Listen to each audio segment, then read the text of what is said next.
안녕하세요. 달빛 야화입니다. 들려드릴 이야기는 한 남자를 사랑한 두 여인입니다.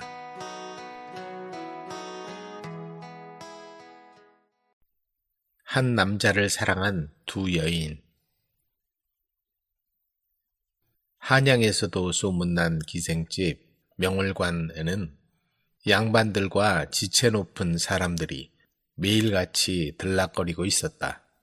그 중에 단연 눈에 띄는 인물이 있었으니 한량으로 소문난 김생이었다. 돈 잘 쓰고 잘생긴 외모와 부드러운 말솜씨로 김생은 명월관의 기생들을 단번에 매료시켜버렸다. 홍매, 내가 한양을 떠나더라도 마음만은 변치 않겠소. 나와 같이 떠나지 않겠소? 나리, 그 말씀을 믿어도 될까요? 기생의 말에 무게가 없듯 양반의 다정한 말도 결국 다 바람처럼 날아가는 법이라던데요. 그런 말 하지 마시오. 내 마음은 진심이라오. 홍매는 그의 말에 마음이 흔들렸으나 경험 많은 행수 기생인지라 그녀는 쉽게 그를 믿지 않았다. 하지만 시간이 흐르며 그의 말이 진심이라 믿게 되었고 그와 함께하는 꿈을 꾸게 되었다. 그 시기에 옥년도 김생과 자주 만나며 점점 마음을 빼앗기고 있었다. 명월관의 유명기생인 홍매와 옥년은 한때 서로를 아끼고 친동기간 같은 사이였다. 홍매는 당시 기생 중에서도 가장 으뜸으로 인정받았고 그 덕분에 김생의 눈에 띄었다. 그는 홍매를 품에 안으며 평생 그녀와 함께할 것이라고 속삭였다. 하지만 시간이 흐르면서 홍매는 김생이 다른 여인을 만나며 약속을 미루고 있다는 사실을 알게 되었다. 그 무렵 그는 옥년에게도 마음을 주고 있었다. 옥년은 김생과의 은밀한 관계 속에서 어느 날 아이를 가진 사실을 알게 되었다. 나리야 아이를 가졌어요. 기뻐하실 줄 알고 말씀드리는 거예요. 그녀는 김생에게 모든 걸 털어놓았지만 그는 냉정하게 대하며 조금도 책임을 지려 하지 않았다. 옥년아, 너도 알다시피 기생을 아내로 삼을 수는 없지 않겠느냐? 너도 이제 다른 길을 찾아가야지. 나리, 진심으로 저를 사랑한다고 하셨잖아요. 이대로 저와 아이를 외면하시겠단 말씀이신가요? 그러나 김생은 아무 말 없이 한양을 떠났고 홍매와 옥년은 상처를 입은 채 홀로 남게 되었다. 김생이 떠난 뒤 홍매는 화류계 생활을 청산하기로 마음먹었다. 진절이 나는 화류계 생활을 정리하고 모아둔 돈으로 젖먹이 외동딸을 데리고 한양에서 벗어나 조용한 마을로 떠났다. 홍매는 포목점을 열었고 외동딸을 위해 덕망 있는 선생을 불러들였다. 외동딸은 자라면서 지체 높은 양반집 규수처럼 학문과 재주가 뛰어나고 인물 또한 좋았다. 한편 옥년은 김생과의 사이에서 태어난 아들을 홀로 키우기 시작했다. 아들 얼굴에는 김생의 흔적이 고스란히 남아 있었지만 고향으로 내려가 외조부에게 물려받은 논밭을 관리하며 생계를 이어갔다. 비록 외롭고 힘겨운 나날이었으나 마음 깊이 새겨둔 옛사랑을 살짝 꺼내보며 굳건하게 아들을 잘 키웠다. 시간이 흘러 10여 년 후 홍매가 운영하는 포목점에서 두 여인이 우연히 만나게 되었다. 그들은 반가움과 놀라움으로 서로를 끌어안았다. 언니, 정말 언니 맞아요? 그동안 어떻게 지내셨어요? 옥년아, 이렇게 다시 만나게 될 줄이야. 내가 명월관을 떠난 후 네가 제일 궁금했는데 이렇게 만나다니 반갑구나. 언니, 저도 언니가 떠나고 바로 그곳을 나왔어요. 갑자기 언니가 떠나자 마음이 힘들었어요. 미안하구나. 아무도 없는 곳에서 조용히 살고 싶었다. 그렇게 말하는 홍매의 얼굴에는 쓸쓸한 미소가 감돌았다. 저는 여기서 아들과 함께 조용히 살고 있어요. 아들도 벌써 15살이나 되었고요. 두 사람은 서로의 근황을 나누며 그리웠던 지난날의 추억을 되새겼다. 홍매는 옥년의 아들이 15살이라는 이야기를 듣고 자신의 외동딸은 16살이 되었다고 말했다. 그런데 돈 잘 버는 기생집을 그만두고 왜 포목점을 해요? 기생 노릇이 진저리가 나서. 옥년이 너는 왜 여기까지 내려왔는데? 저도 기생 노릇이 진저리가 나서요. 여기가 제 고향인데 외조부한테서 받은 논밭이 꽤 많아. 머슴 둘 데리고 농사 짓고 있어요. 소작도 주고요. 어느 날 홍매가 옥년의 집에 놀러 갔다. 홍매는 속으로 아들이 잘 자랐다니 어쩌면 내 딸과 짝이 될 수 있을지도 모르겠네. 그렇게 생각하고 옥년의 집으로 향했다. 그런데 아들의 얼굴을 보는 순간 홍매는 얼굴이 하얗게 질리며 고개를 돌렸다. 그 아들의 얼굴에 분명히 김생의 흔적이 남아있던 것이다. 옥년아, 혹시 내 아들의 아버지가 김생 아니냐? 옥년은 그 말을 듣고 화들짝 놀랐다. 언니, 어떻게 그걸 알아요? 그 사람 맞아요. 홍매는 한숨을 내쉬며 말했다. 내 아들과 내 딸이 같은 아버지를 가진 남매일 줄이야. 두 사람은 서로를 바라보며 가슴 아픈 진실을 마주했다. 그토록 사랑했던 남자와의 인연이 이렇게 엉켜버린 운명이 되리라고는 전혀 생각지도 못했던 두 여인은 말을 잇지 못했다. 두 사람은 밤새도록 이야기를 나누었다. 과거의 사랑과 상처, 그리고 김생과의 추억을 털어놓으며 서로를 위로했다. 언니, 우린 그저 그 사람을 사랑했던 사람들일 뿐이었겠지요. 하지만 그로 인해 우리 아이들을 다치게 해서는 안 되겠어요. 아이들이 오히려 양반의 틀 안에서 행복하게 살아갈 수 있도록 도와주는 게 부모로서 해야 할 일 같아요. 그래, 옥년아. 우리 둘의 사이는 여기서 묻고 남은 감정은 그저 가슴속에 담아두자. 두 여인은 서로의 손을 맞잡으며 과거를 묻고 각자의 역할을 다하기로 다짐했다. 너희는 누구 덕에 먹고 사느냐? 파주 천석군 부자 심첨지 집은 딸이 셋이다. 하루는 심첨지가 딸들을 모아놓고 물었다. 너희는 누구 덕에 먹고 사느냐? 그러자 눈치 빠른 큰딸과 작은딸은 아버지 덕에 먹고 삽니다 하고 대답을 했다. 그런데 그 중에 심첨지가 가장 예뻐하는 셋째 딸이 지금은 아버지 덕에 먹고 살지만 앞으로는 제 덕에 먹고 살아야죠 하고 대답하지 않는가. 저것이 합이 은혜도 모르는구나. 딸들을 출가시키면 한미천씩 떼어줄 생각이던 심첨지는 셋째 딸의 말에 서운했다. 지금까지 내가 저를 어떻게 키웠는데 배은망덕한 것 같으니라고. 심첨지는 셋째 딸의 맹랑한 대답을 생각할수록 화가 치밀었다. 그래, 내 말대로 얼마나 잘 사나 두고 보자. 그렇게 생각하며 단단히 벼르고 있었다. 세월이 지나 큰딸은 아랫마을 박초시 둘째 아들과 혼례를 올렸다. 심첨지는 큰딸에게 소작주는 알짜배기 논밭과 재산을 뚝 떼어주었다. 다음으로 둘째 딸은 양주로 시집을 갔는데 살림미천이라고 많은 돈을 지참금으로 주었다. 이제 셋째 딸의 차례가 되었다. 셋째 딸은 개성에 사는 총각과 혼담 얘기가 오갔다. 뇌파를 통해 들어온 혼사는 거침없이 진행되었다.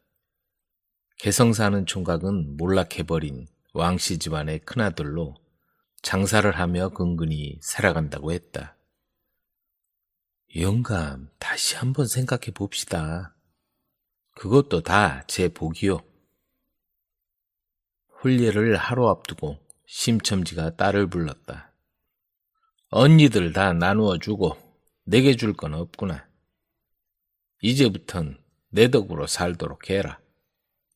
아니 영감, 그게 무슨 말이에요? 어떻게 살라고요? 셋째 딸은 아버지의 매정한 말에 눈물을 흘렸다. 하지만 원망하기보다 모든 걸 담담히 받아들였다. 시집을 가보니 시아버지는 병들어 누워있고 어린 시누이와 시동생은 앞가림을 못하는 나이라 남편이 가족들을 돌보는 처지였다. 한양으로 수도를 옮긴 뒤 이주하지 않고 개성에 남은 집들은 많은 어려움을 겪었고 개성 출신이라는 이유로 관직에 나갈 길마저 막히자 남편은 일찌감치 장사에 뛰어들어 각지를 돌아다니며 인삼과 지방 특산물을 구해 팔았다. 고생시켜 미안하오. 힘내세요. 나도 열심히 도울게요. 셋째 딸은 남편을 도와 장부를 정리하고 손과 발이 되어주었다. 그런데 그동안 중국과의 무역에 큰 비중을 차지하던 인삼을 구하기가 하늘의 별 따기였다. 생산량은 정해져 있고 수요는 많으니 그나마 부르는 게 값이었다. 여보, 우리 인삼 한번 재배해보면 어때요? 직접 재배하면 좋긴 하지만 가능하겠소? 인삼 재배하는 집들이 늘어나고 있으니 우리도 해봐요. 부부는 인삼 재배법을 배워 직접 인삼을 재배하고 쪄서 말려서 홍삼을 만들어 큰 돈을 벌기 시작했다. 한편 파주 심첨지집엔 변화가 많았다. 큰 사위가 노름으로 세월을 보내더니 장인이 물려준 논밭마저 다 날리고 만 것이다. 큰딸도 아버지 덕에 지금까지 살았지만 형편이 어려워지자 헤쳐나갈 궁리는 안 하고 친정 아버지에게 손을 내밀었다. 양주로 시집간 둘째도 씀씀이가 해퍼 물려준 돈을 다 써버리고 바람나서 돌아다니는 남편 때문에 보따리 싸서 친정으로 돌아왔다. 심첨지는 자식들에게 주기만 할 게 아니라 어떻게 살아야 할지를 가르치지 못한 걸 후회했다. 아이고, 내가 자식 농사를 잘못 지었어. 그런 딸들을 볼 때마다 심첨지는 곤방대를 뻑뻑 빨며 한숨을 내쉬었다. 하지만 심첨지도 건강이 예전 같지 않았다. 나이가 들어 거동마저 불편해지고 병석에 드러누워 지내는 날들이 길어지자 남은 재산도 점점 줄어들고 이제 먹고 살 걱정을 할 판이었다. 심첨지는 불현듯 그동안 잊고 지내던 셋째 딸이 생각났다. 그렇게 무질게 돼 있는데 어떻게 살고 있는지. 셋째 딸도 친정 생각을 한시도 잊은 적이 없었다. 그동안 어떻게 지내실까? 언니들도 잘 살겠지? 그리고 시집간 지 5년 만에 마침내 성공한 모습으로 남편과 함께 친정을 찾아왔다. 아버지 어머니 그동안 잘 지내셨는지요? 그래, 잘 왔다. 그동안 무심했던 날 용서해라. 아니에요. 제게 가장 큰 재산을 물려주신걸요? 그게 무슨 소리냐? 근면과 성실하게 살 힘을 길러주셨어요. 바로 강한 자립심이요.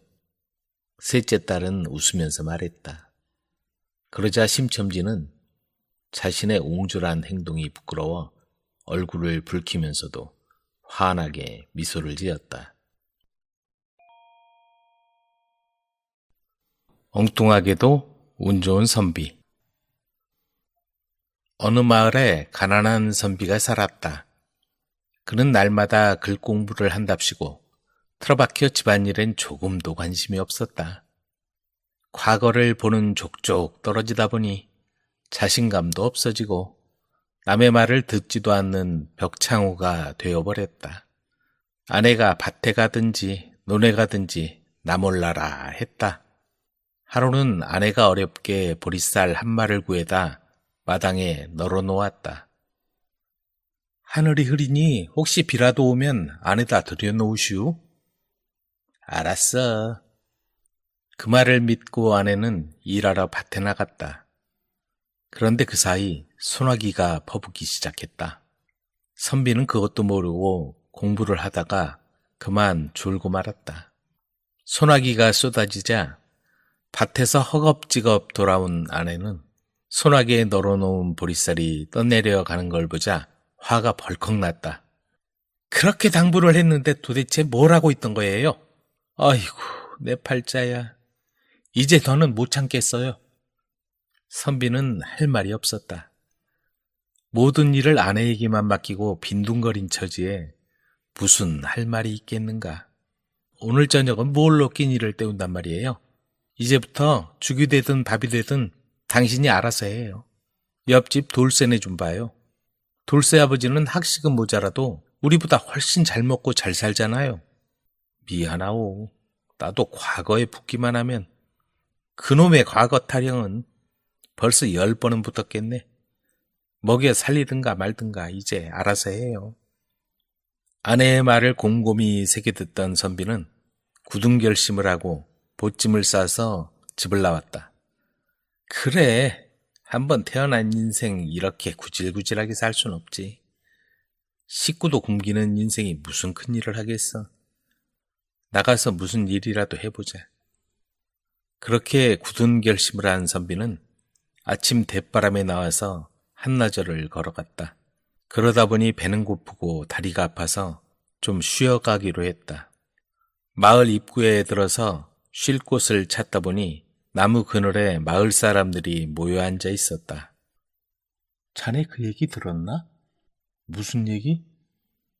김부자 집 딸이 원인 모를 병에 걸렸는데 그 병을 고치는 사람이 있으면 돈을 얼마든지 내겠다는 얘기 말일세. 그 집이 어딥니까? 그 말을 들은 선비는 바로 그 집으로 달려갔다. 당장 허기진 배를 채울 수 있다는 생각이 들자 다른 생각할 겨를이 없었다. 그 집엔 벌써 딸의 병을 고쳐보겠다는 의원들과 용하다는 사람들은 다 다녀간 뒤였다. 당신이 내 딸의 병을 고쳐보겠단 말이오? 틀림없이 낫도록 해보겠습니다. 주인은 차림새로 봐선 믿음이 가지 않았지만 하도 장담을 하기에 맡겨보기로 했다. 하지만 며칠이 지나도 딸의 진맥만 짚어볼 뿐 가타부타 한마디 말도 없었다. 선비도 이제 애가 탔다. 호기를 부린 게 후회가 됐지만 당장 뾰족한 방법이 없었다. 답답한 마음에 집 뒤에 있는 산에 올라갔는데 한참을 가다 보니 저 멀리에서 뭔가를 부지런히 캐고 있는 약초꾼이 보였다. 선비는 뭘 하는지 궁금해서 약초꾼에게 다가갔다. 이보시오, 뭘 그렇게 캐고 있는 거요? 이 약초는 만병통치약이란 거요. 웬만한 병은 이 약초를 다려 먹으면 금방 나올 수 있소이다. 만병통치약이란 말을 들은 선비는 그 약초를 한아름 캐서 가지고 왔다. 의원님, 이걸 다려서 먹이라는 말입니까? 주인은 지푸라기라도 잡는다는 심정으로 선비가 캐온 약초를 다려 딸에게 먹였다. 그런데 이게 어쩐 일인가. 그 약초를 다려 먹은 딸이 차츰 기운을 차리더니 마침내 병이 씻은 듯 나았다. 약초꾼의 말을 믿고 캐온 그 뿌리가 딸에게 특효였던 것이다. 김부자는 약속대로 많은 돈을 건네주었다.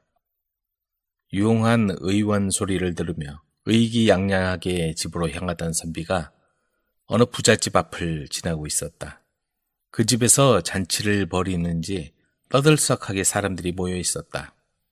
시장기가 돌아 그 집에서 국밥 한 술 얻어먹을 요량으로 집 안으로 들어갔더니 한쪽에서 웅성거리는 소리가 들렸다. 알고 보니 간밤에 도둑이 들어 폐물을 몽땅 털어갔다는 것이다. 당장 그 범인을 잡아들여야 한다고 모인 사람들이 한마디씩 거들었다. 범인은 마을 사람 중에 있었다. 그런데 그때 마당 한 구석에 솥을 걸어놓고 시루떡을 찌고 있었다. 시루떡에서는 김이 모락모락 나고 떡이 익어가는 냄새가 구수하게 풍겼다. 선비는 시장기를 느끼고 저도 모르게 중얼거렸다. 모락모락, 모락모락. 잘도 올라가는구나. 뭐라고요? 당신 누구요? 옆에 서 있던 하인의 안색이 백지장처럼 창백하게 변했다. 모락이란 이름의 그 하인이 범인이었다. 그는 두려워서 벌벌 떨며 선비의 소매를 잡아당겼다. 사실 그 모습을 아무도 보지 못했다. 저와 함께 잠깐 가주시겠습니까? 그래서 선비는 그 하인을 따라갔다. 그는 인적이 드문 담벼락 밑으로 데려가더니 자기를 살려달라고 간청했다. 그 집에서 일하는 그 하인이 폐물을 훔친 것이다. 그는 무릎을 꿇고 자비를 베풀어 달라고 사정했다. 그리고 비밀만 지켜준다면 그 폐물을 돌려주고 다신 나쁜 짓을 하지 않겠다고 다짐했다. 이번만 눈 감아주지. 다신 이런 일이 생기면 모든 걸 밝히겠다. 다신 나쁜 짓 하지 않겠습니다. 선비는 다짐을 받았고 하인은 그가 지시한 대로 담벼락 밑에 폐물을 숨겨놓았다. 그리고서 선비는 주인을 찾아가 폐물을 찾아주겠다고 말했다. 도둑이 누구요? 폐물을 찾아준다면 크게 살해하겠소. 선비는 집에서 키우는 개가 도둑이라며 폐물을 물어 담벼락 밑에 숨겨놓았다고 주인에게 말했다. 폐물을 찾은 주인은 선비에게 누구냐고 물었고 선비는 이웃마을 김부잣집 딸의 병을 치료하고 오는 중이라고 설명했다. 신통력도 있는 모양이구려. 시루떡에서 모락모락 올라오는 김을 얘기한 건데 그게 도둑 이름일 줄이야.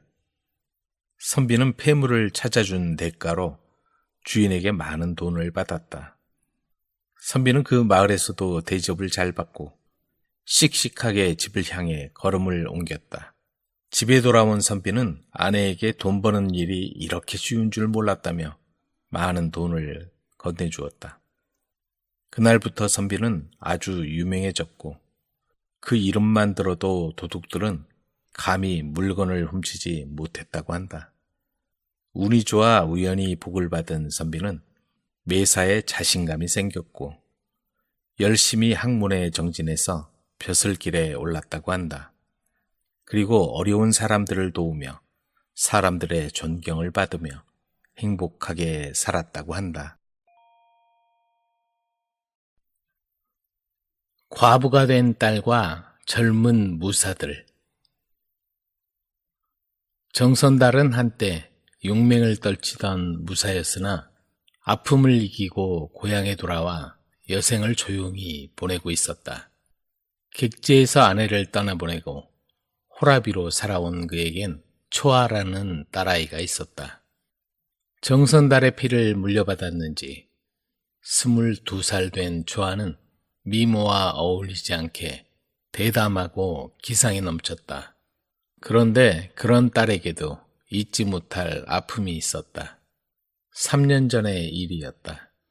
첫날 밤도 치르지 못하고 신랑이 그만 세상을 떠나고 만 것이었다. 딸의 혼례날 기다리던 신랑은 오지 않고 일행 중에 간신히 목숨을 건진 자가 무겁게 소식을 전했다. 신랑이 일행과 함께 험한 고갯길을 넘어오다가 숨어있던 산적대에게 변을 당했습니다. 그런데 엎친 데 겹친 격으로 초례도 치르지 못하고 과부가 된 딸을 생각하며 속상해하던 아내마저 시름시름 앓다가 세상을 먼저 떠나고 말았다. 그래서 정선달은 딸을 데리고 고향으로 조용히 내려온 것이었다. 마을에는 은근히 초아를 마음에 두고 있던 도령들이 있었다. 3년 전 갑자기 초아가 시집을 간다는 소식을 듣고는 모두 얼마나 아쉬워했는지 모른다.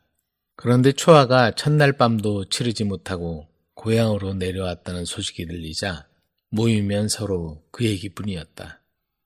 어린 나이에 청산과부란 말을 듣는 것이 죽기보다 싫었지만 어떡하겠는가. 초아는 아픔을 이기고 아버지를 모시며 꿋꿋이 살았다. 조용한 시골에서 3년을 살다 보니 어느덧 아버지와 딸의 아픔이 아물어가고 있었다. 어느 날 살인문 밖에서 말 울음소리가 들리더니 인기척이 났다. 선달님 계십니까? 정선달이 살인문 앞으로 나가더니 반갑게 문을 열었다. 어서 들어오게. 잘 지냈나? 정선달이 반갑게 맞은 도령은 장차 무과급제를 목표로 무예를 닦고 있는 김서랑이란 청년이었다. 초아야, 서랑 도령 왔다. 여기 술상 좀 내오너라. 초아는 서랑을 슬쩍 보고는 이내 부엌으로 들어가 이것저것 안주감을 준비하고 술상을 차렸다. 아버지, 들어갈게요. 문을 열자 몇 가지 안주를 곁들인 술상을 받쳐들고 초아가 들어왔다. 초아 낭자, 오랜만이요. 서랑은 초아를 보자 해벌쭉 웃으며 인사했지만 초아는 무심하게 고개만 숙였다. 서랑은 평소 초아에게 관심이 있었다. 그래서 이렇게 짬을 내서 찾아오곤 했지만 초아의 반응이 영 시원찮다. 정선달은 집안 좋고 돈 많은 김서랑을 사윗감으로 점찍어 놓았지만 문제는 초아에게 좋아하는 남자가 있다는 거였다.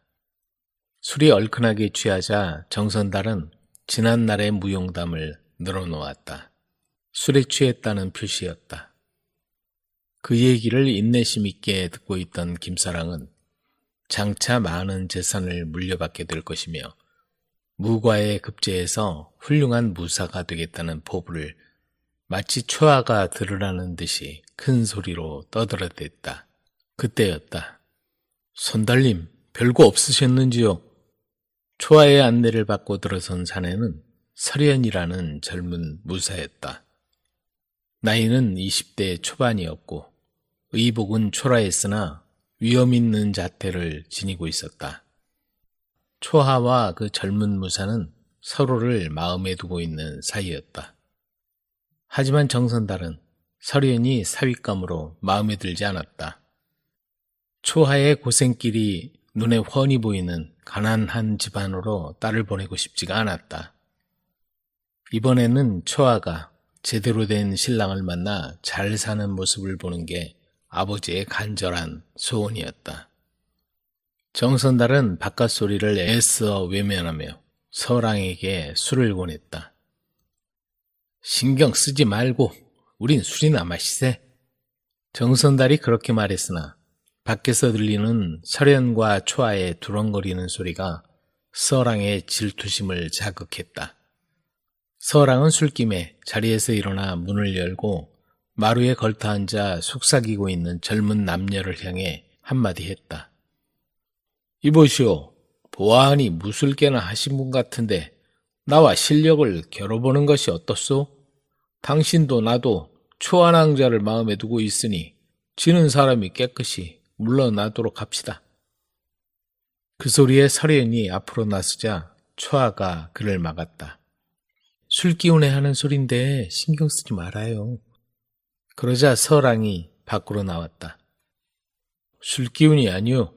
아름답고 사랑스러운 아내를 얻는다면 불속이라도 뛰어들 심정이오. 좋소. 대결을 받아들이겠소. 서랑은 그 말이 떨어지기 무섭게 마당에 메어둔 말에서 칼을 빼들고 설현에게 달려들었다. 대결이라고 하기보단 적과의 싸움이라도 벌이듯 눈엔 살기마저 감돌았다. 설현도 재빠르게 차고 있던 칼을 빼서 서랑의 공격을 막았다. 두 사람 다 질투심과 자존심이 걸린 대결에서 조금도 물러서질 않았다. 처음엔 대수롭지 않게 바라보던 정선달도 사생결단이라도 낼 것 같은 두 사람의 모습에 사태의 심각성을 느꼈던지 밖으로 나왔다. 이보게들 진정하게. 대결은 좀처럼 승부가 나지 않았다. 얼마나 시간이 흘렀을까. 마침내 서랑의 칼이 바닥에 떨어졌다. 다시 집어드시오.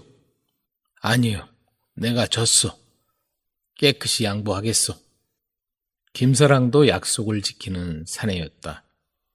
떨어진 칼을 주어 말에 꽂더니 말에 올라 그 길로 돌아가 버렸다.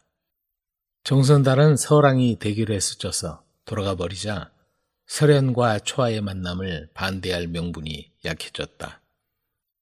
하지만 그렇게 포기한 서랑을 생각하면 한숨이 새어나왔다. 그런 일로 여자를 포기해? 어리석기는. 들녘에 곡식이 무르익는 가을이 왔다. 설현과 초아도 혼인을 준비하고 있었다. 그 무렵 나라가 전쟁 소식으로 온통 시끄러웠다. 변방의 오랑캐가 국경을 침략해 내려오고 있던 것이다. 하지만 군포를 내고 군역을 면하거나 양반들은 권력을 이용해 면제를 받기 일쑤라서 나라를 지킬 만한 장정들이 턱없이 부족했다. 그 바람에 퇴역한 무인들까지 동원하게 되었고 마침내 정선달도 군역에 따라 차출되기에 이르렀다. 안 돼요, 아버지. 그 연세에 어떻게? 나라의 부름을 받았는데 어쩌겠느냐. 부녀는 부둥켜 안고 하염없이 눈물을 흘렸다. 그런데 그 소식을 들은 설현이 집으로 찾아왔다. 연세 드신 몸으로 어찌 감당하시렵니까? 제가 대신 가도록 하겠습니다. 안 될 말이네. 어찌 그런단 말인가? 내가 없는 동안 초아를 부탁하네. 하지만 설현은 결심을 굽히지 않았다. 돌아오는 대로 초아 낭자와 혼인하겠습니다. 그 말을 남기고 설현은 정선달 대신 전장으로 떠났다. 한 해, 두 해가 흘렀다. 부름을 받고 전장에 나갔던 사람들이 하나둘 돌아오는데 설현의 소식은 들리지 않았다. 그렇게 1년이란 세월이 더 흘러갔고 늦가을이 되었다. 추수를 끝낸 들녘마다 찬바람이 휘감고 가지 끝에 매달린 나뭇잎들이 간당간당 흔들리고 있었다. 밤마다 설현 생각에 잠을 설치던 초아는 간밤에도 얼마나 울었는지 눈이 퉁퉁 부어 있었다. 아침에 일어나 그런 딸을 보며 안타까움에 정선달이 한마디 했다. 이제 단념해야 할 것 같구나. 너도 잊어버려라. 아버지, 그 사람이 누구 때문에 그곳에 가게 되었는지 잊으셨어요? 저는 그 사람이 아니면 절대로 시집가지 않겠어요. 초아는 하늘을 올려다보며 하염없이 눈물을 흘렸다. 설현 도련님, 어디 계신 거예요? 이렇게 기다리고 있는데. 며칠 후 그동안 보이지 않던 김사랑이 다시 집에 찾아와 정선달과 술잔을 기울였다. 서랑이 돌아간 후 초아는 굳은 결심을 했다. 그래, 이대로 기다릴 순 없어. 찾아가 보자. 다음 날 날이 밝자 초아는 남장을 하고 설현이 입대하며 맡겨둔 말에 올라타고서 변방을 향해 길을 떠났다. 여긴 들어올 수 없어. 변고당하기 전에 돌아가시오. 초아는 국경을 지키고 있던 군인들에게 제지를 당하고 주변을 맴돌며 수소문하기 시작했다. 그러나 설현이 있는 곳을 찾기란 쉽지가 않았다. 며칠을 찾아 헤매던 초아는 설현 찾기를 포기하고는 힘없이 집으로 돌아오고 있었다. 그때 길을 따라 돌아오는 초아의 눈에 부상당의 다리를 절뚝절뚝 절며 지팡이에 의지해 걸어오는 사내의 모습이 보였다. 그건 바로 3년 전 전장으로 떠났던 설현이었다. 초아는 말에서 내려 설현 앞으로 다가가 기쁨의 눈물을 흘리며 말했다. 도련님, 저예요. 왜 돌아오지 않고 여기서 이러고 있는 겁니까? 이런 꼴로 어떻게 낭자를 볼 수 있겠소? 나를 포기하고 다른 사내와 혼인할 때까지 낭자 곁에 나타나지 않기로 작정했어. 무슨 소리를 하는 거예요? 제가 도련님의 다리가 되어드리겠어요. 지금 당장 돌아가요. 두 사람은 그 길로 집을 향해 발걸음을 옮겼다. 여보게, 어서 오게. 정선달도 부상당한 설현을 보며 미안함과 반가움에 꼭 껴안았다. 허튼 생각을 하려 한 자신이 마냥 부끄러웠다. 한 달이 지난 후 그들은 혼례를 올렸다. 혼례식엔 김사랑도 자리를 같이 해 진심으로 두 사람을 축하해 주었다. 설현은 무사의 꿈은 포기했지만 대신에 아름답고 사랑스러운 신부를 얻게 되었다. 그 후 두 사람은 장터로 나가 포목점을 열었고 시간이 지나면서 그들의 점포는 손님으로 발디딜 틈이 없었다. 진심은 언젠가는 꽃을 피운다. 가난한 집안에서 태어난 정대인은 보부상으로 시작해서 장사 수완이 좋아 벌이는 사업마다 성공을 거두기 시작했다. 하지만 이제 살만하다 싶을 때 병을 얻은 아내가 그만 세상을 떠나고 말았다. 가난하던 젊은 날부터 묵묵히 곁을 지키던 아내와의 사이에 딸 셋을 남겨둔 채였다. 이렇게 가면 나 혼자 어떻게 살란 말이요? 정대인은 아내의 무덤가에서 하염없이 눈물을 흘렸다. 세월이 흐르고 아내와의 기억도 추억으로 변했다. 그동안 정대인의 사업은 나날이 번창해서 전국적인 조직을 거느린 거상이 되었다. 큰딸과 작은딸은 출가해서 남편들과 함께 아버지의 일을 돕고 있었고 막내딸도 혼담이 오가고 있었다. 하지만 사업의 성공과 지산만이 행복의 조건이 될 수는 없었다. 그렇게 앞만 보며 달려왔지만 이제 나이 들어 막내딸마저 출가시키고 나면 혼자만 남는 것이다.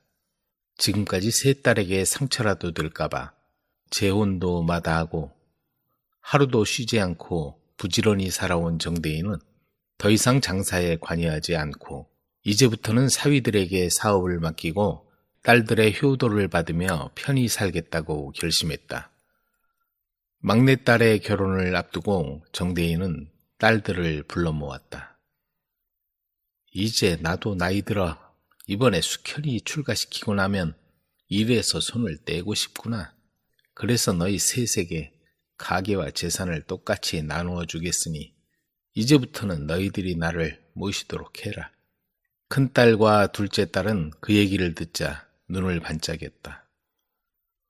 아버지, 잘 생각하셨어요. 지금까지 고생하셨으니 이제 편히 쉬세요. 원하시는 거라면 무엇이든지 해드리겠어요. 그럼요. 이서방하고 저도 잘 모실게요. 아버지, 저희들과 함께 살아요. 그래요. 아버지 당장 저희 집으로 가요. 큰딸과 둘째 딸, 그리고 사위들까지 합세해 서로 아버지를 편히 모시겠다고 호들갑을 떨었다. 재산에 눈이 먼 딸들은 당연히 그렇게 하겠다고 대답했고 딸들의 말에 정대인의 마음은 흐뭇하기 그지없었다.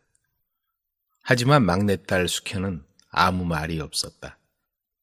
막내딸은 항상 아버지의 기쁨이었고 두 언니보다 아버지의 사랑을 더 많이 받았다. 숙현은 속마음과는 전혀 다르게 아첨을 떠는 언니들을 보고 감언이설로 늙은 아버지에게서 재산을 빼내려는 속셈임을 알았다. 숙현이는 왜 말이 없느냐? 아버지는 조용히 앉아있는 숙현에게 서운한 듯이 물었다. 전 언니들처럼 원하시는 건 무엇이든지 해드리겠다고 말씀드릴 수 없어요. 막내딸 숙현은 언니들과 형부들이 아버지 재산에만 관심이 있다는 걸 알기에 그렇게 대답한 것이다. 하지만 정대인은 가장 아끼던 막내딸의 뜻밖의 말에 서운해하며 역정을 냈다. 그렇게밖에 말을 못하겠니? 못된 것 같으니라고. 아버지가 소리치자 언니들도 합세에 덩달아 한마디씩 했다. 아버지한테 어떻게 그런 말을 할 수 있니? 그러게, 넌 아버지가 너를 어떻게 키웠는지 모르니? 그러자 아버지가 말을 이었다. 가계와 재산은 언니들에게만 나눠주겠다. 너는 혼례 시키는 것으로 만족하거라. 정대인은 큰딸과 사위에게는 장한 노른자 땅과 여러 개의 점포를 물려주고 작은딸과 사위에겐 모아둔 전답과 여각, 그 밖에 사업권을 넘겨주었다. 그리고 정대인 본인은 작은 집 한 채만 남기고 모든 걸 두 딸에게 물려주었다. 은퇴하긴 너무 이른 거 아닌가? 어디 아프기라도 하나? 주변 상인들 사이에 말이 많았다. 막내딸은 공언한 대로 혼례에 필요한 최소한의 것만 해주고 쫓아내듯 시집 보냈다. 숙현이 넌 출가했으니 집 근처는 얼씬도 하지 마라. 꼴도 보기 싫구나. 막내딸 숙현은 아버지의 그런 말이 슬펐다. 하지만 무엇보다 혼자 살아가게 될 아버지 걱정이 앞섰다. 평소에 언니들이 탐욕으로 가득 차 아버지 재산을 빼낼 궁리를 하고 있었던 걸 잘 알고 있기 때문이다. 그렇다고 형부들이 성실한 것도 아니고 허세로 가득 차 돈을 물쓰듯 하고 다녔으니까. 한편 숙현의 남편은 무역상이었다. 정대인처럼 거상을 꿈꾸지만 아직 어려움이 많았다. 그녀는 두 언니와 형부들이 사업을 물려받아 여유롭게 살아가는 걸 보며 가끔 남편에게 미안한 마음도 들었다. 미안해요. 도움이 되지 못해서. 무슨 소리요? 내 힘으로 성공해야지. 그렇게 몇 년 세월이 흘렀다. 숙현은 그동안 한 번도 아버지를 찾지 않았다. 두 언니는 아버지 근처에 얼씬도 하지 말라며 엄포를 놨다. 아버지를 보고 싶은 마음에 눈물을 흘린 적도 한두 번이 아니었지만 언니들을 통해 아버지가 잘 계신다는 안부를 듣는 게 고작이었다. 그러던 어느 날 숙현의 꿈에 아버지가 나타났다. 누더기 같은 옷을 입고 폭우 속을 헤매고 있었다. 그녀는 깜짝 놀라 잠에서 깨어났다. 아버지께 무슨 일이 있나 봐요. 한번 찾아가 봅시다. 막내딸 부부는 아버지가 사는 집에 찾아갔다. 집에 들어서니 늙고 수척해진 정대인이 그들을 맞았다. 아버지, 이제야 찾아뵙네요. 용서하세요. 아니다. 날 용서해라. 숙현이 집을 떠난 이후 한동안은 두 언니와 사위들이 문턱이 닳도록 드나들었다. 하지만 시간이 지날수록 무관심해졌고 나중엔 부담스러워하기까지 했다. 숙현은 아버지를 껴안고 흐느껴 울었다. 두 사람의 지난날의 오해와 서운함이 모두 녹아들었다. 친아버님처럼 모시겠습니다. 숙현의 남편도 눈물을 흘렸다. 힘들게 시작한 사업도 이제 안정되어 가고 있었다. 한편 두 딸과 사위들의 사업은 기울어지고 있었다. 정대인이 물려준 기반으로 어려움 없이 시작했지만 쉽게 들어온 돈은 쉽게 나가는 법이다. 딸들은 탐욕으로 돈을 펑펑 써대고 사위들은 기방을 들락거리고 노름에 빠져 정대인이 평생 일군 재산을 다 축내고 말았다. 진심은 시련 속에서도 언젠가는 꽃을 피운다. 소를 몰고 오는 노인. 이성계가 위화도에서 군대를 돌려 태조로 즉위한 뒤 고려의 도읍지였던 송도에서 새 도읍지로 옮기려던 무렵이었다. 외세를 막고 나라가 융성할 좋은 곳이 없겠소? 조정의 신하들은 머리를 맞대고 논의를 했으나 쉽게 결정할 수가 없었다. 그때 한 신하가 태조에게 아뢰었다.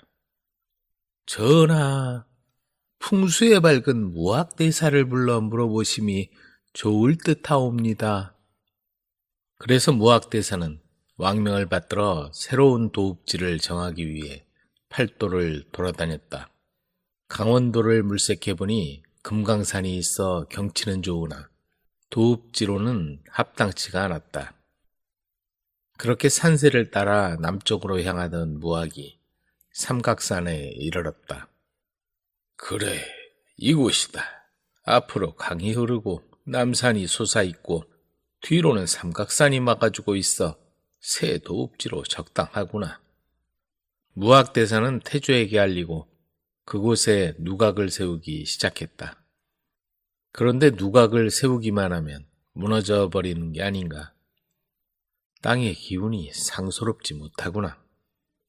무학은 할 수 없이 새로운 도읍지를 물색해야 하겠다고 생각하기에 이르렀다. 그런데 터덜터덜 삼각산 줄기를 타고 내려오다가 소를 몰고 오는 노인을 길에서 마주쳤다. 소가 말을 듣지 않는지 노인이 채찍을 내리치며 소리를 지르고 있었다. 이리야, 이놈의 소야. 미련하기가 마치 무학 같구나. 바른 길을 놔두고 왜 자꾸 잘못된 길로 가려 하느냐. 그 말을 들은 무학대사는 깜짝 놀라 노인을 돌아보았다. 평범한 농사꾼 차림을 하고 있었지만 흘러나오는 기운이 예사롭지가 않았다. 무학은 노인을 쫓아가 공손히 절하라고 물었다. 말씀 좀 여쭈겠습니다. 무슨 말이요? 난 바빠. 무학은 무심히 그냥 지나치려 하는 노인을 쫓아갔다. 듣자 하니 무학같이 미련한 소라고 말씀하시던데 그게 무슨 말씀이신지요? 그냥 소에게 한 말이요. 그러더니 다시 소를 몰고 가려 했다. 무학은 재차 무릎을 꿇고 노인에게 간청했다. 이곳에 도읍을 정하고자 하나 누각이 자꾸 무너져버려 어찌할 바를 모르겠습니다. 부디 가르침을 주십시오. 그러자 노인은 걸음을 멈추고는 손을 들더니 하게 허리에 집을 세우려 하니 무너지는 거요. 양 날개에 성을 지어 누르면 무너지는 일이 없을 거요. 그리고 도읍은 여기서 10리를 더 가서 정하도록 하시오. 하고 알려주었다. 무학이 공손히 절하자 노인은 아무 말 없이 소를 몰고 가버렸다. 무학이 노인이 가리킨 방향으로 10리를 더 가니 사방이 산으로 둘러싸인 요새가 나타났다. 과연 이곳이야말로 새로운 도읍지로 손색이 없는 곳이구나. 무학은 감탄에 맞지 않았다. 소를 몰고 가는 노인에게 10리만 더 가라는 말을 들었던 그곳을 왕십리라 부르게 되었다는 유래도 있다. 그리하여 한양의 새로운 도읍을 정하고 노인의 말대로 학의 날개에 해당하는 곳에 성을 쌓고 궁궐을 지었다. 그런데 지금도 인왕산 자락 무학동 인왕사에 가면 스님이 참선을 하며 서 있는 듯한 선바위가 있다. 한양 도성을 쌓을 때 무학대사는 성곽 안으로 선바위를 넣으려 했으나 정도전은 선바위를 성 밖에 놓으려고 했다. 풍수지리를 살펴보니 성곽 안에 넣으면 불교가 흥하고 성곽 밖에 놓으면 유교가 흥하리라는 판단 때문이었다. 무학대사와 정도전의 의견이 맞서자 태조는 고민을 거듭했다. 고려의 이념을 그대로 이어갈 순 없지 않은가. 마침내 태조는 고려의 국교인 불교를 벗어나 유교를 중시하기로 결정하게 되었고 정도전의 의견을 따라 선바위를 도성 밖에 두고 성곽을 쌓았다. 이제 선비의 보따리나 짊어지고 다닐 신세가 되겠구나. 무학대사는 태조의 결정에 한탄했다. 그 말대로 억불 숭유 정책으로 조선시대의 불교는 퇴로에 접어들게 되었다. 하지만 백성들에게 선바위는 인간이 죽어서 석불이 되었다고 믿으며 바위에서 소원을 빌면 소원 성취한다는 믿음의 대상이었다. 앙큼한 아버지의 후처. 어둠이 짙게 들이운 가을 밤이었다. 산머리에는 초승달이 걸려있고 하늘에는 별이 총총 나 있었다. 배옥의 주막에 사람들의 발길이 끊어지자 나이든 주모는 부지런히 주방을 정리했다. 이제 문을 닫아야겠어. 아이고, 점점 이 일도 힘에 부치는구먼. 뒷정리를 마친 주모는 굽은 허리를 쭉 펴고는 하늘을 쳐다봤다. 반짝이는 밤하늘에 갑자기 별 하나가 긴 꼬리를 달고 밤하늘을 가르며 흘러내리고 있었다.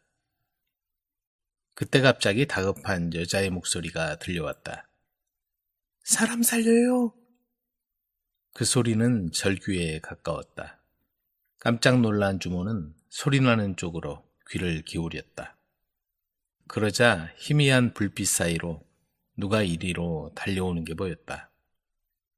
그건 누구요? 주모가 소리를 지르자 앳된 처녀 하나가 어깨를 감싸고 주막 안으로 뛰어들어왔다. 밖을 바라보니 어둠 속으로 어떤 시꺼먼 그림자 하나가 사라지는 게 보였다. 아니, 무슨 일이오? 심상치 않은 일이 일어난 줄을 짐작하고 주모가 놀라서 물었다. 저 좀 살려주세요. 누가 절 해치려고 해요. 해친다고? 아니, 피가... 어깨를 감싼 손에 피가 흥건히 배어 있었고 가쁘게 숨을 몰아쉴 때마다 피가 흐르고 있었다. 아이고, 이게 무슨 일이야. 좀 싸매야겠구먼. 칼에 찔린 상처에서 계속 피가 흐르고 있었다. 놀란 주모는 저고리를 벗기고 상처를 씻고 약초를 붙인 후에 광목으로 어깨에 난 상처를 단단히 동여매 주었다. 그래도 상처는 깊지 않아 다행이구먼. 이제 됐어. 급한 대로 피를 멈추게 한 주모는 한숨을 돌리고는 처녀를 쳐다봤다. 앳된 얼굴에 얼마나 놀랐는지 지금도 사시나무 떨듯 벌벌 떨고 있었다. 주모는 나가서 따뜻한 꿀물을 한 대접 들고 왔다. 이거 먹어봐. 마음이 좀 진정될게요. 시간이 지나자 처녀는 마음을 가라앉히고 조용히 얘기를 시작했다. 처녀는 구리계에서 약방을 하던 허의원의 외동딸 미연이었다. 잠시 밖에 나왔다가 들어가는 길에 덩치 큰 사내가 따라왔다는 것이다. 그 사내는 으슥한 곳에서 칼을 들고 달려들었고 어깨를 찔린 처녀는 죽으림을 다해 달아나다가 불 켜진 주막을 보고 들어왔다고 했다. 큰일 날 뻔했구려. 그런데 이런 야심한 시간에 뭐 하려고 나왔소? 장례를 약속한 도련과 만나기로 해서. 미연은 부끄러운 듯 얼굴을 붉혔다. 그때 포조를 데리고 야경을 돌던 포교 성만이 불 켜진 주막에 들어왔다. 무슨 일 있어, 주모? 건장한 사내가 들어오자 미연은 얼굴이 사색이 되어 벌벌 떨었다. 괜찮아. 이분은 포교날이야. 때마침 잘 오셨어. 주모는 그동안 일어났던 상황을 포교에게 상세히 설명했다. 아, 근데 말이여. 이 처녀가 괴한한테 습격을 당했지 뭐요. 습격? 어떤 놈인데 아녀자를? 성만은 사건의 정황을 자세히 듣더니 돌아서며 말했다. 힘없는 안유자를 아무 이유 없이 해치려고 들다니 뭔가 이상한데? 상부에 보고하고 조사해봐야겠소. 문단속 잘하고 오늘 밤 조심하시오. 주모는 미연을 데리고 들어가 불을 끄고 방문을 꼭 걸어 잠갔다. 이른 아침 뜬 눈으로 밤을 지샌 미연은 주모에게 고맙다고 거듭 인사를 하고 집으로 돌아왔다. 어디 갔다 오는 거냐? 아니, 어깨는 왜 그래? 아버지의 허의원이 헬쑥한 얼굴로 쫓아나왔다. 밤중에 혼자 나갔다가 어쩌려고 그러니? 양주댁이 뒤따라 나오더니 냉랭하게 쏘아붙였다. 허의원은 3년 전 아내를 떠나보냈다. 구리기에서 허의원 하면 모르는 이가 없을 정도로 용하다고 소문이 나서 돈도 많이 벌었지만 아내가 세상을 떠나자 허망한 생각에 허의원은 방황을 했다. 그 빈자리를 찾아든 것이 바로 지금의 아내 양주댁이었다. 26살에 혼자 된 양주댁은 50살이 다 된 허의원에게 추파를 던졌다. 처음에는 양주댁의 유혹을 뿌리치던 허의원도 매일 약방문이 닳도록 드나드는 농익은 젊은 여인의 손길을 더는 뿌리치지 못했다. 허의원의 외동딸 미연과 불과 4살 차이밖에 나지 않았다. 그렇게 양주댁이 안방을 차지한 지 1년이 지났다. 미연은 동네에서도 소문난 현숙한 처녀였다. 매파들은 미연을 좋은 가문에 중매하려고 줄을 서고 있었다. 미연은 이렇게 당돌한 양주댁을 어머니 대접을 한다는 게 별로 내키지 않았다. 게다가 사촌 동생이라며 드나드는 풍산이라는 산에도 마음에 들지 않았다. 허의원 계시오? 대문을 열어보니 포교 성만이 찾아왔다. 지난밤의 사건을 조사하러 찾아왔소이다. 그러자 허의원은 무엇인가를 꺼내 성만에게 건네주었다. 거기엔 이렇게 쓰여 있었다. 전영달을 잊지 않았겠지? 25년 전 그때 날 버리고 떠나더니 잘 살고 있더군. 죽은 줄 알았겠지만 이렇게 살아있지. 이제 내가 갚아줄 차례야. 기대하게. 6개월 전이었다. 약방문을 닫고 나오려는데 문틈에 종이가 끼어 있어 열어본 허의원은 온몸이 덜덜 떨렸다. 젊은 시절 허의원은 친구 영달과 깊은 산에 들어가 며칠씩 귀한 약초를 찾아다니곤 했다. 어느 날 운이 좋았던지 산삼 2뿌리와 이것저것 귀한 약초를 망태기에 담고 기분 좋게 산을 내려오고 있었다. 그런데 저만치 번쩍이는 두 눈이 보였다. 저것 봐, 호랑이다. 두 사람은 정신없이 망태기를 팽개치고 달아나기 시작했다. 하지만 어두운 산길에서 발을 헛디딘 영달이 벼랑 끝으로 떨어지고 말았다. 영달이! 여보게 영달이! 벼랑 아래를 향해 허의원이 소리를 질렀지만 아무 대답도 들리지 않았다. 그때 짐승 우는 소리가 들려오자 허의원은 그 길로 정신없이 산을 달려 내려온 것이다. 다음 날 날이 밝아 다시 그 자리에 올라가 보았지만 깎아지른 절벽 아래 아무 흔적도 보이지 않았다. 그 뒤 허문식은 약초 지식을 바탕으로 의원이 되었고 많은 돈을 벌었다. 하지만 오랜 세월이 지났어도 그날의 기억이 머리에서 떠나지 않고 그를 괴롭혔다. 영달이 보낸 글을 읽은 허의원은 20년간 열어온 약방문을 닫았다.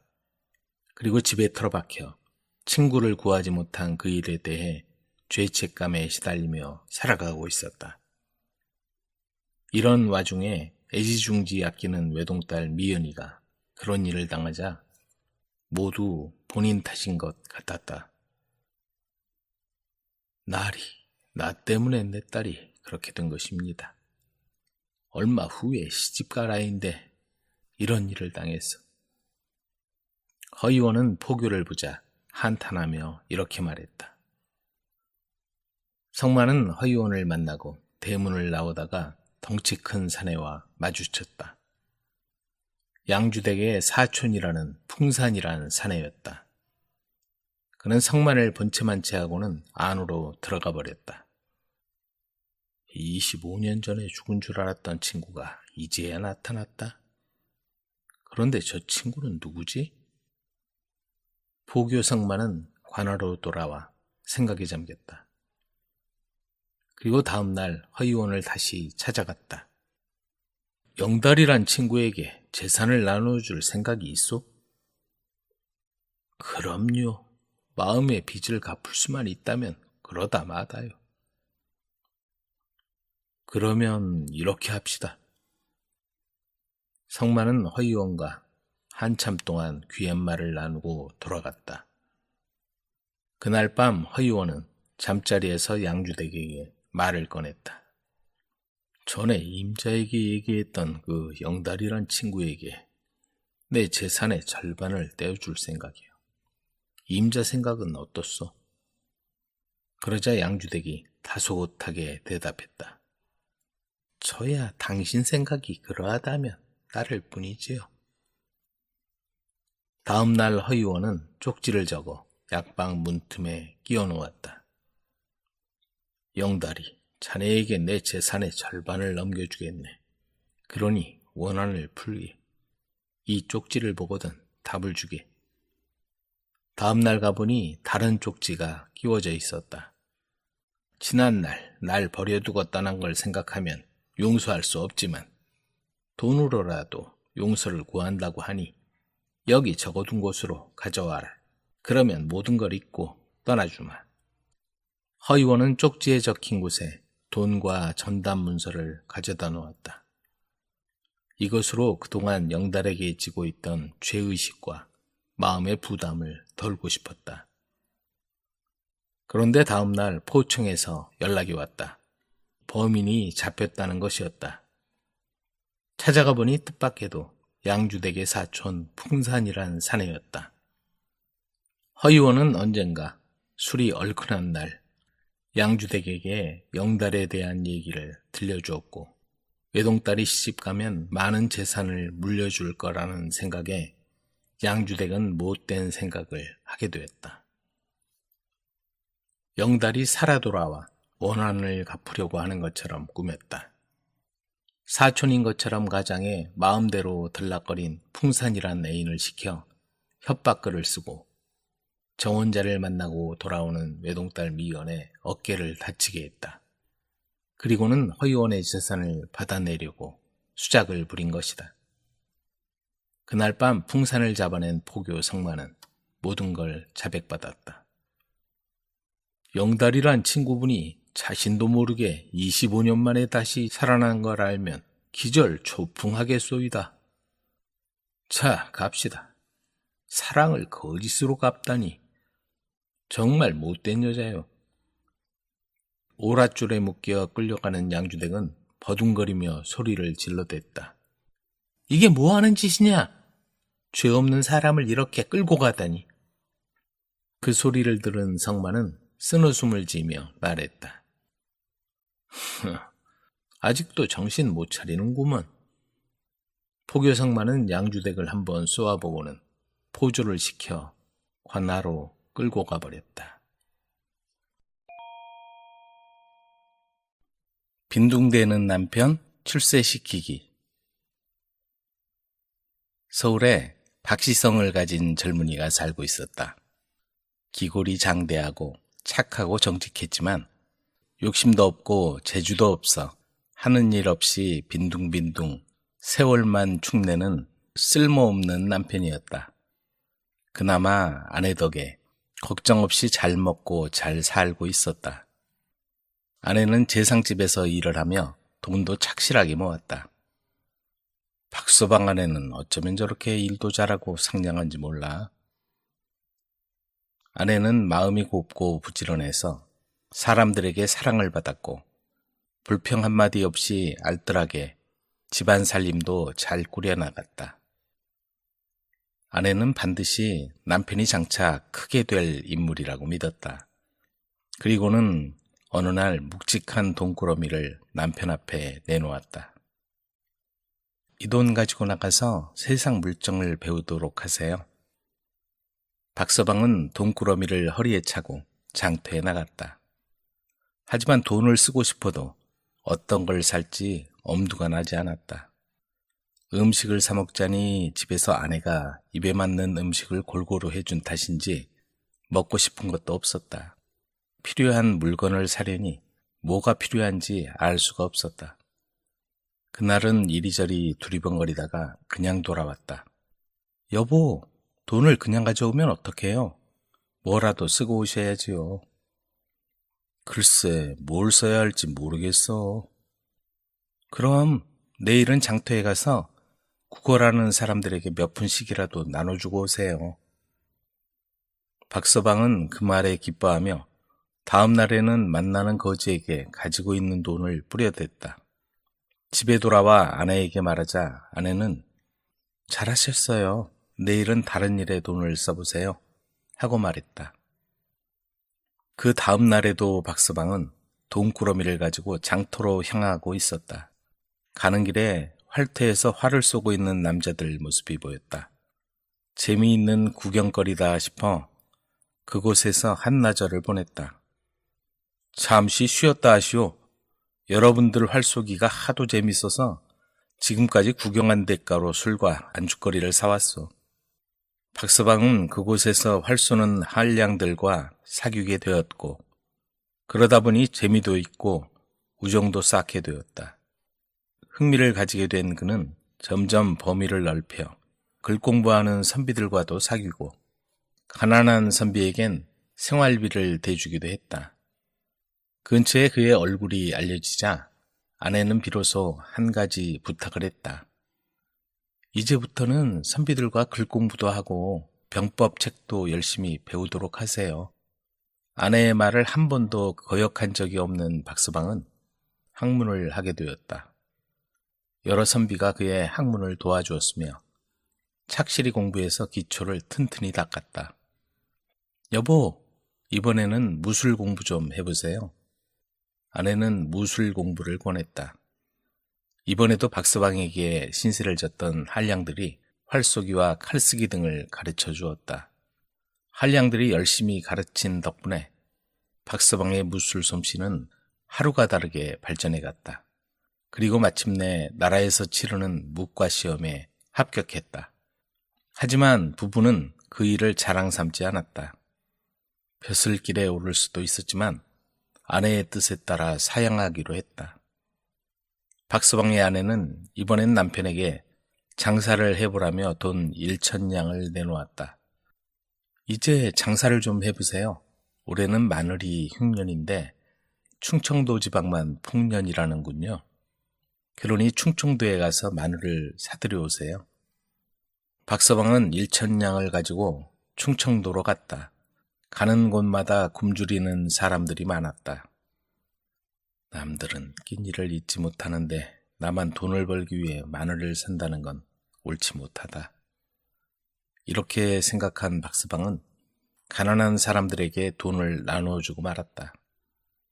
빈손으로 돌아온 박서방이 사연을 말하자 아내는 조금도 서운해하지 않았다. 괜찮아요. 제가 다시 1,000냥을 드릴 테니 황해도만 목화가 풍년이라고 하니 이걸로 목화를 사오세요. 박서방은 또다시 돈을 챙겨 집을 떠났지만 역시 가난한 사람들을 그냥 지나칠 수 없어 빈손으로 돌아왔다. 그래도 아내는 나무라지 않았다. 마지막 1,000냥이에요. 그러니 이번만은 장사미천을 마련해 오셔야 돼요. 아내 말대로 박서방은 집을 떠났다. 이번에는 헌옷을 사가지고 함경도에 가서 약초와 모피를 받고 오는 일이었다. 박서방은 헌 옷을 수북하게 사서 수레에 싣고 함경도로 떠났다.